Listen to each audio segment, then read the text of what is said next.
Hello guys, it's Tyler. Just doing a quick update. Let the camera focus for a minute.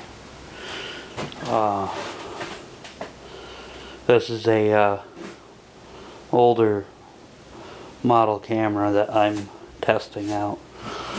But anyway,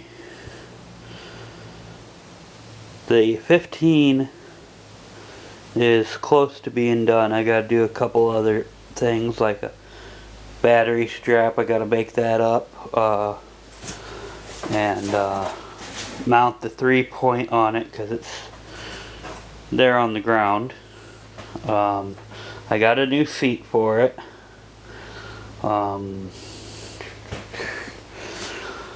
Overall condition, I've been fine-tuning the carburetor and it seems alright. This carburetor always gave me a surge without a fuel pump on it. When I was on a fuel pump, I adjusted it a little bit and it seemed to be good, but only time will tell once I get to use it. I got another starter on it because the one I originally put on it was grinding and it wasn't correct. So when I went down to my buddy's house, he had one and he gave it to me. I had to change the Bendix setup on this new starter, or new to me. It's a 1989 starter, but it'll work. So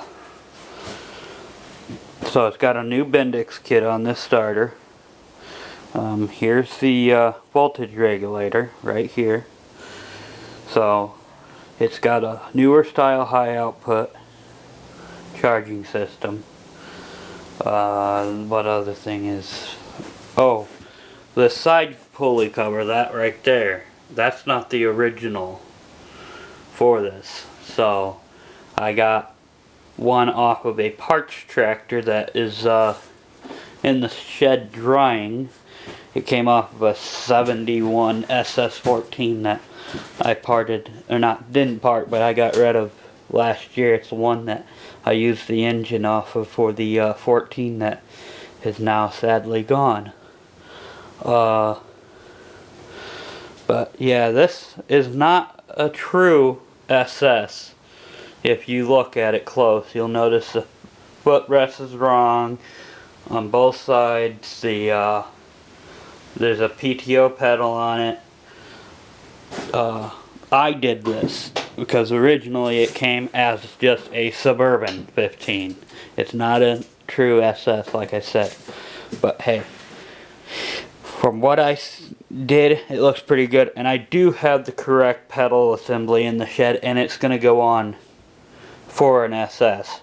Now, since I no longer have a starter generator, I'm going to go get me a piece of steel from the local shop, and I'm gonna go around, I'm gonna make up a template to cover this, because you can see there's a wire there, there's wire here, there's the old voltage regulator right back in here. So everything's still being able to be seen, and I see I missed a bolt when I was to tighten it up, and it's still loose, so I'll have to get that tightened up. But this is the pulley right here. This is a pulley off of the 81 Yazoo engine that I pulled the flywheel off of, because this thing is running without points. So 81 was the first year for pointless ignition on these cast iron engines, whereas all the other engines got it in 82. I did not know that until I ran into that Yazoo. So anyway, my lights work still. It seems to charge great. I won't know fully until I can use it more. But other than that, there's the old starter generator bracket right there. I modified to fit this engine.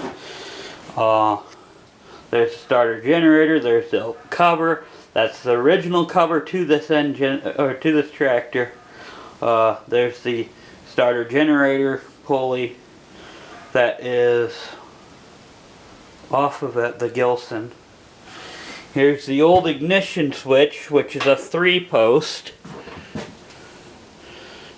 I had to change it because for some reason they did this weird back in the day.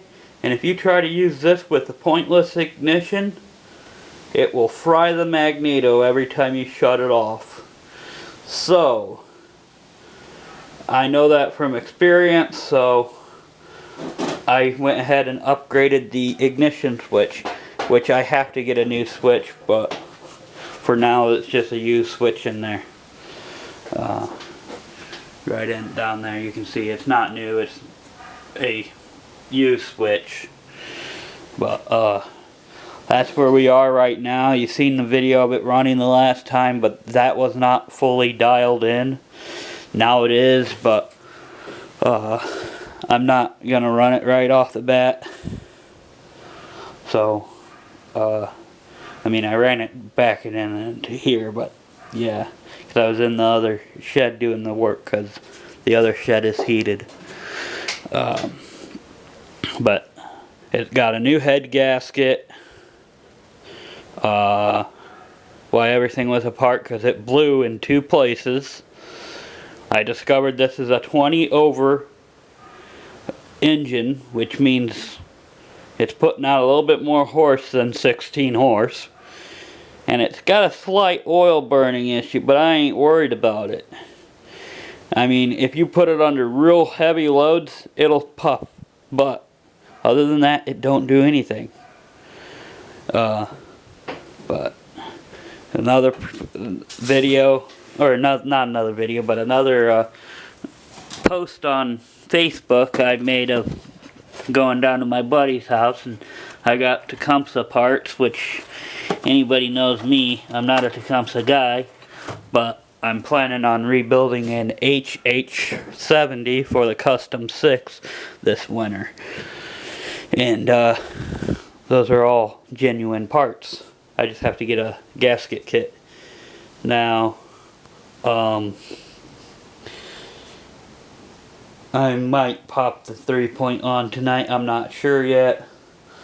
But it's not all painted or anything like that. And plus I need to find my correct pins that I have. If not, I'll just make some out of bolts, because I got some bolts that size. But anyway guys, that's the current update on the 15. So hope you guys enjoy watching this, and I'll talk to you guys later. Bye.